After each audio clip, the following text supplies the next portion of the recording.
China پر ہاتھ وہ والا آ گیا ہے, وہی ہاتھ جو اٹھا دیتے, جس نے کبھی برطانیہ کا اٹھایا تھا اور پھر برطانیہ کا سورج غروب کر کے امریکہ کو اٹھا دیا تھا. آپ یہ دیکھیں کہ گنگا کے کنارے جو گھاٹ انہوں نے بنائے تھے اور وہ جگن ناتھ کوریڈور جو بنایا تھا جہاں سے خود مودی صاحب نے الیکشن لڑا بنارس سے, وہاں پہ مودی صاحب ہارتے آتے بچے ہیں, شروع میں تو وہ ہار رہے تھے.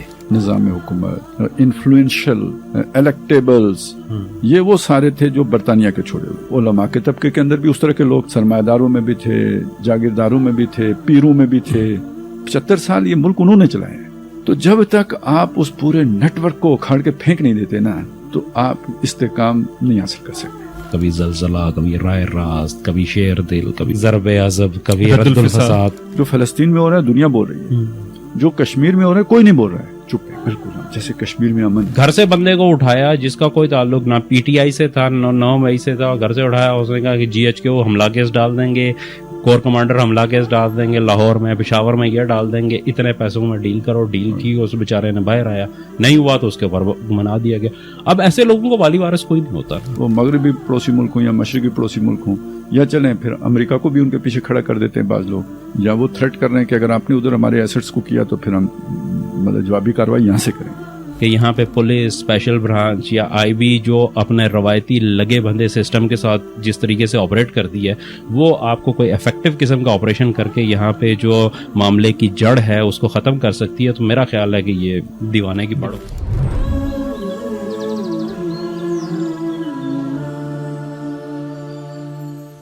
السلام علیکم ناظرین, آپ دیکھ رہے ہیں پروگرام تذکرہ و تبصرہ. تذکرہ و تبصرہ میں آج مختلف موضوعات پہ انشاءاللہ ہم ڈسکشن کریں گے, اور ہمیشہ کی طرح ہمارے ساتھ محترم خالد محمود عباسی صاحب اور محترم مہتاب عزیز بھائی شریک گفتگو ہوں گے. آغاز کرتے ہیں. پاکستان میں ابھی جو ایک آپریشن کی بات ہو رہی ہے, اور خاص طور پہ اس حوالے سے اسمبلی میں بڑی ہیٹڈ ڈبیٹس رہیں اور اس کی منظوری بھی آئی, اور اس حوالے سے کافی اپوزیشن کی طرف سے ایک رسپانس ہمیں دیکھنے کو ملتا ہے کہ عزم استحکام. ویسے تو یہ دہشت گردی کے خلاف آپریشن کی بات ہو رہی ہے کہ انتہا پسندی اور دہشت گردی کے خلاف یہ آپریشن ہوگا, اور اس کا محاذ زیادہ جو محسوس ہو رہا ہے کہ پاکستان کا جو ناردرن سائڈ ہے, خاص طور پہ کے پی کے علاقے اور جو افغان اور پاکستان بارڈر ہے, اس کے اطراف پہ پائے جاتے ہیں.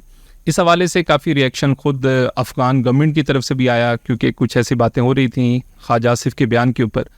تو ہم دیکھیں گے کہ پاکستان افغانستان کے تعلقات کے حوالے سے, کیونکہ ہمارا مشرقی بارڈر تو خیر ہمیشہ سے پاکستان اور ہندوستان کے تناظر کے اندر کشمکش میں رہا ہے, تو ہمارا جو ویسٹرن بارڈر ہے اس کے اندر جو ہمارے تعلقات ہیں ایک مسلم برادر ملک کے ساتھ, کیونکہ اس حوالے سے کچھ مولانا فضل الرحمان, کچھ جو اسلامی جماعتیں ہیں, انہوں نے بھی کہا کہ ہم ہمیشہ آپریشن کی زد میں رہیں, اور اس آپریشن جو دہشت گردی کے خلاف یا وار اگینسٹ ٹیررزم کے خلاف جو آپریشنز خود پاکستان کے اندر ہوئے, انہیں پاکستان نے خود اس کا بڑا نقصان اٹھایا ہے.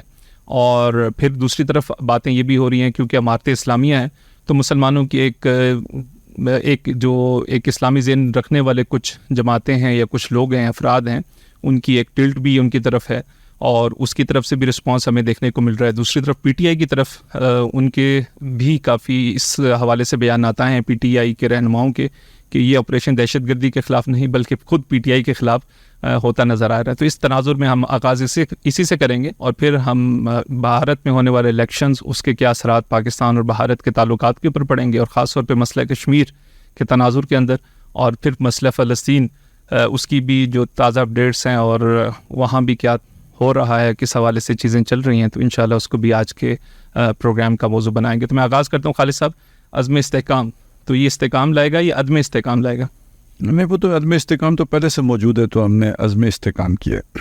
تو اب اصل میں دیکھیں پوری طرح وہ چیزیں کوئی اتنا کھل کے تو سامنے تو نہیں آ رہی ہیں. ابھی تو کیا سرائیاں ہیں کہ کیا آپریشن ہوگا. ٹھیک ہے, اسمبلی میں یہ بات کہی گئی ہے کہ جو بھی دہشت گرد افغانستان سے آپریٹ ہوتے ہیں تو ان کے جو ٹھکانے ہمیں معلوم ہوں گے ان کو ہم ہٹ کریں گے. ٹھیک ہے, کسی ملک کے پاس اتنی طاقت ہو تو کرتے ہیں اپنے دفاع میں دوسرے ملک کے اندر جا کے کارروائی, لیکن یہ اس کی پھر کوئی نہ کوئی قیمت بھی ہوتی ہے, اور قیمت ہمیں کدھر کدھر ادا کرنی پڑے گی وہ ابھی ہمیں اندازہ نہیں ہے. ظاہر ہے لڑائی دو طرفہ عمل ہے, اور آپ جب یک طرفہ کارروائی کرتے ہیں تو پھر جو دوسری طرف سے کارروائی ہوتی ہے تو جب ہوتی ہے تو پتہ لگتا ہے کہ بھئی کیا ہوئی ہے. اور جیسے کہ ہم یہ سمجھتے ہیں کہ جو عناصر افغانستان سے کارروائی کر رہے ہیں، یعنی میرے آپ اس چیز کو سامنے رکھیں کہ افغانستان کے مقابلے میں پاکستان میں ایک مستحکم حکومت ہے اور بڑی فوج ہے، زیادہ آرگنائزڈ اور زیادہ کنٹرول ہے اس کا، لیکن یہاں پہ اگر غیر ریاستی عناصر کچھ ایسے کام کر سکتے ہیں، یہ اتنے افیکٹو ہیں، تو افیکٹو ہوتے ہیں یا وہ ماضی میں رہے ہیں، تو افغانستان کی حکومت تو اتنی پاورفل ہے ہی نہیں کہ وہ اتنے بڑے رقبے پر تمام غیر ریاستی عناصر کو بھی قابو کر کے رکھے. تو وہ جو غیر ریاستی عناصر ہیں وہ کہیں سے نہ کہیں سے تو وہ بھی آپریٹ ہو رہے ہوتے ہیں نا. ان کے پیچھے پھر کون ہے؟ یعنی جو ہمارے اندازے ہیں ان کے مطابق یا جو قیاسانیاں ہیں تو کوئی پڑوسی ملک ہوں گے، وہ مغربی پڑوسی ملک ہوں یا مشرقی پڑوسی ملک ہوں، یا چلیں پھر امریکہ کو بھی ان کے پیچھے کھڑا کر دیتے ہیں بعض لوگ. تو جب آپ ان کے ایسڈس تباہ کریں گے تو آپ افغانستان کی سے تھریٹ جو بھی ہے نا اسیس کر کے تو یہ اقدام کر رہے ہیں. تو اگر جوابی قدم کوئی مطلب امریکی سطح پہ آتا ہے یا انڈین سطح سے آتا ہے تو وہ بھی ہم نے اسیس کیا ہے، اور وہ کیا ہوگا یہ ہم ابھی نہیں جانتے، لیکن ایک ریت تو ہم نے سیٹ کر دی نا کہ اگر آپ کو کہیں سے خطرہ ہو دوسرے ملک سے تو وہاں پہ آپ حملہ کر سکتے ہیں. تو اگر یہی پلی لے کے انڈیا جاتے ہیں کہ جی مجھے تو پاکستان سے اس طرح کے لوگ آتے ہیں، جھوٹ موٹ کا ہی دعویٰ کرنا ہے نا، تو ڈوزیئر تو سنا ہے انہوں نے بھیج بھی دیے ہیں کچھ اس طرح کے. تو یعنی وہ اپنی سیٹنگ کرنے پہ شروع ہو گئے ہیں، یا وہ تھریٹ کر رہے ہیں کہ اگر آپ نے ادھر ہمارے ایسٹس کو کیا تو پھر ہم مطلب جوابی کارروائی یہاں سے کریں گے. تو یہ مسئلہ اتنا یعنی سیدھا نہیں ہے جتنا ہم لوگ سمجھ رہے ہیں کہ جی آپریشن ہوگا تو ان کو جا کے ان کے گھر میں ماریں گے، گھس کے ماریں گے، تو پھر کوئی اور بھی گھسنے کی سوچ سکتا ہے، تو وہ تو پھر پھیل جائے گی بات. دوسرا یہ کہ جی جو ملک کے اندر ایسے عناصر ہیں تخریبی عناصر، تو ان کے خلاف بھی اقدامات کیے جائیں گے. اب وہ کس لیول پہ ہوں گے، کتنے ہوں گے، کیا کچھ ہوتا ہے، مطلب بہت ساری باتیں ابھی سے ہی چلنا شروع ہو گئی ہیں. بعض پرامن علاقے ہوتے ہیں وہاں رات کو آ کے بالکل غیر متعلق لوگ چاکنگ کر کے چلے جاتے ہیں کسی ایسی تنظیم کی کہ جو ٹیررسٹ ایکٹیویٹیز میں ملوث ہوتی ہیں. اس پورے علاقے میں وہ بندہ ہی نہیں ہوتا کوئی ان کا، لیکن ہر طرف ان کی چاکنگ ہوئی ہوتی ہے. تو اب سمجھا کیا جائے گا کہ اسی آبادی کے اندر وہ لوگ ہیں، تو کیا ایسے لوگ بھی آپریشن کی زد میں آ جائیں گے؟ پھر جیسے آپ نے بتایا نا کہ جی جب آپ اسے استحکام کہتے ہیں تو عدم استحکام کہاں سے ہے؟ اس کا مطلب ہے اداروں کے اندر بھی ایسے لوگ ہیں کہ جو عدم استحکام کا باعث ہیں، ہر ادارے کے اندر ہیں، کوئی ادارہ اس سے مبرہ نہیں ہے.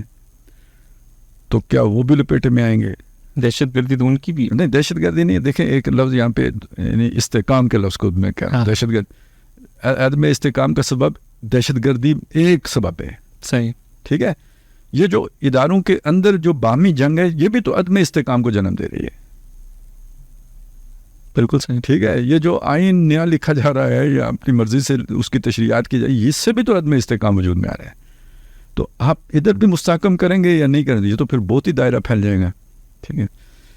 پھر وہ پولیٹیکل پارٹیز جو ویسے تو جمہوری اقدار پہ یقین رکھتی ہیں لیکن توڑ پھوڑ، استحکام نہیں آنے دینا، ہر وقت جو ہے نا وہ معیشت کو جو ہے نا وہ کوئی نہ کوئی دھچکا لگا کے رکھنا ہے، پھر وہ بھی لپیٹے میں آ سکتی ہیں. تو کتنا اچھا ایک اور بھی لفظ آیا ہے اس کے ساتھ، دہشت گردی اور انتہا پسندی. انتہا پسندی تو ایسی مجہول ٹرم ہے نا کہ جو آپ کا انتہا پسند ہے ہو سکتا ہے میرا معتدل ہو، کیونکہ میں تو ادھر سے دیکھ رہا ہوں نا. ٹھیک ہے نا. یہ بندہ درمیان میں ہے، آپ ادھر سے دیکھ رہے ہیں، تو آپ جب کہیں گے نا انتہا پسند تو اس کو بھی کہیں گے اور اس کو بھی کہیں گے، اور وہ جو ادھر کھڑا ہے تو وہ اس کو بھی کہے گا اور اس کو بھی کہے گا انتہا پسند. تو انتہا پسند کی کوئی جامع و مانع تعریف ابھی تک ہمارے علم میں نہیں آئی ہے، اور یہ ایک ایسی ٹوپی ہے آپ جس کو مرضی پہنا دیں اور پھر اسے جو ہے نا ٹھکانے لگا دیں. تو یہ نہیں، ہم اگر اس حد تک اس کو لے کے جاتے ہیں تو پھر مدارس بھی لپیٹ میں آ سکتے ہیں، پھر تمام مذہبی طبقات بھی لپیٹ میں آ سکتے ہیں. جیسے ہے نا جنہیں آج کل وہ تحریک لبیک جیسی جماعتیں ہیں جن کے خلاف ایک پروپیگنڈا مہم شروع ہو چکی ہوئی ہیں.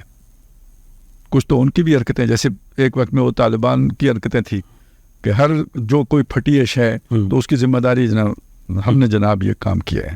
تو اسی طرح کے کام ادھر بھی انہوں نے بھی شروع کیے ہوئے ہیں. تو کچھ شہر دے لوگ بھی ظالم سن، کچھ سنو مرندہ شوق بھی سی، تو وہ شوق بھی ہے. تو کیا وہاں تک بڑھے گا؟ تو پھر یار اس کا مطلب ہے بچا کیا. سمجھ رہے ہیں نا؟ صحیح. اگر یہ ٹارگیٹڈ ہوتا ہے، اور میرا خیال یہ ہے کہ ٹھیک ہے آپ اس کو اس طرح کی اصطلاحات استعمال کر کے، لیکن اگر میرا گمان یہ ہے، مجھے کوئی انفارمیشن نہیں ہے، تجزیہ یہ ہے، گمان اس تجزیے کی بنیاد پر ہے کہ اس سے پہلے آپریشن جو ہوتے رہے وہ امریکی حکم پہ ہوتے رہے. یہ ذرا مجھے لگتا ہے کہ ایک یعنی جو نئے ہمارا قبلہ و کعبہ بنے ہیں تو یہ ادھر سے ہمالیہ والوں کی طرف فرمائش آئی ہے. یہ فرمائش ہمالیہ کے پہاڑوں سے آئی ہے. ٹھیک ہے جی. اور اس کمٹمنٹ کے بدلے میں سی پیک جو ہے نا وہ اس کی اجرا ہو رہا ہے، بلکہ یہ کہ اس کا میرے خیال میں کوئی اس کو ڈبل کر دیا ہے، فیز 2 وغیرہ کی بات ہو گئی ہے. تو یہ آپ کریں گے تو وہ ہوگا. تو اگر یہ بات ہے نا تو پھر ایک بات سمجھنے میں یعنی میرا یہ گس ہے کہ اس سے پہلے جو یہاں پہ سیٹ اپ تھا نا وہ برطانیہ کا چھوڑا ہوا سیٹ اپ تھا. نظام حکومت، انفلوئنشل الیکٹیبلز، یہ وہ سارے تھے جو برطانیہ کے چھوڑے ہوئے. اس میں علماء کے طبقے کے اندر بھی اس طرح کے لوگ تھے جو زیادہ انفلوئنشل ہوتے تھے. سرمایہ داروں میں بھی تھے، جاگیرداروں میں بھی تھے، پیروں میں بھی تھے. ٹھیک ہے. یہ سوسائٹی کے ہر طبقے کے اندر کچھ مخصوص لوگ تھے جو مطلب جن پر برکتیں کافی ہو جاتی، جو مطلب مٹی کو آگ لگائیں تو سونا بن جاتی تھی. تو وہ اصل میں وہ سارے فیسیلیٹیٹڈ لوگ تھے برطانوی ریاست کے. جب برطانیہ یہاں سے گیا ہے تو وہ گویا اپنے جو ہے نا یہ وراثت نئے حکمرانوں کو سونپ کے گیا ہے. 75 سال یہ ملک انہوں نے چلایا ہے. آپ اسے اسٹیبلشمنٹ کا نام دے لیتے ہیں، کچھ بھی نام دے لیں، اصلاً وارث وہ تھے. اور وہ یہ سارے ادارے ہر سیگمنٹس کے اندر مضبوط لوگ ان کے ہوتے تھے، لہذا پورا ادارہ ہاسٹیج ہوتا تھا. وہ جو پالیسیاں وہاں پہ ان جگہوں پہ بنتی تھی. تو جب تک آپ اس پورے نیٹ ورک کو اکھاڑ کے پھینک نہیں دیتے نا تو آپ استحکام نہیں حاصل کر سکتے. تو اگر کہیں بہت ڈیپلی اسٹڈی کی گئی ہے اور یہ سمجھا گیا ہے تو پھر اگر یہ آپریشنس اگر ان کے خلاف ہونے جا رہے ہیں تو یہ تاریخ کا ایک بڑا انوکھا اور اچھوت آپریشن ہوگا.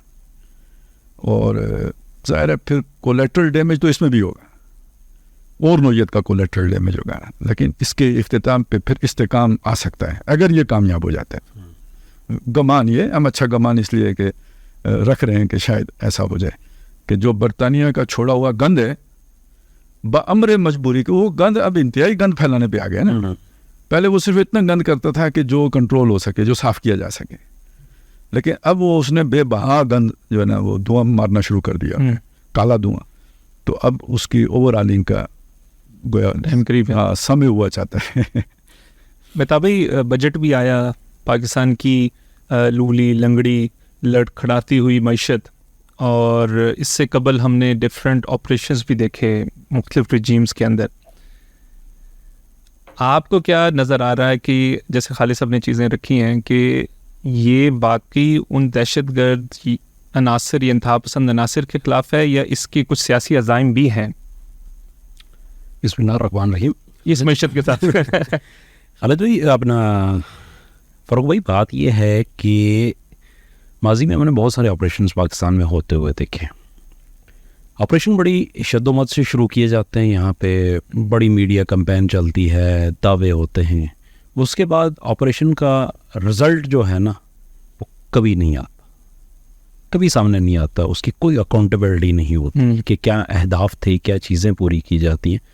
صرف دعوے ہی دعوے ہوتے ہیں کہ دہشت گردوں کی کمر توڑ دی، ان کی جو ہے نا جڑ سے اکھاڑ دیا اور یہ کر دیا. پھر کچھ عرصے بعد ایک نیا آپریشن لانچ ہو جاتا ہے. یہ 2001 میں جب یہ جو وار آن ٹیرر امریکہ نے شروع کیا تھا تو اس کے ساتھ ہی ہم نے یہاں پہ شروع کیا تھا. کبھی زلزلہ، کبھی رائے راست، کبھی شیر دل، کبھی ضرب عذب، کبھی رد الفساد، کبھی مطلب یہ پوری لائن ہے. وہ کوئی میرے خیال میں 34-35 کے قریب جو ہے نا چھوٹے بڑے آپریشنز آج تک ہم کر چکے ہیں ان پچھلے جو ہے نا 24 سالوں میں. تو رزلٹ کسی چیز کا سامنے ہی نہیں آیا، اور نہ اس کے اوپر بات ہوئی ہے کہ جاتا نہیں ہے، وہ وہیں پہ ہے. مطلب آپ یہ سمجھ لیں کہ ایک بندے کو تکلیف ہے اس میں موجود ہے، لیکن اسے آپریشن کے اوپر لٹا دیا جاتا ہے.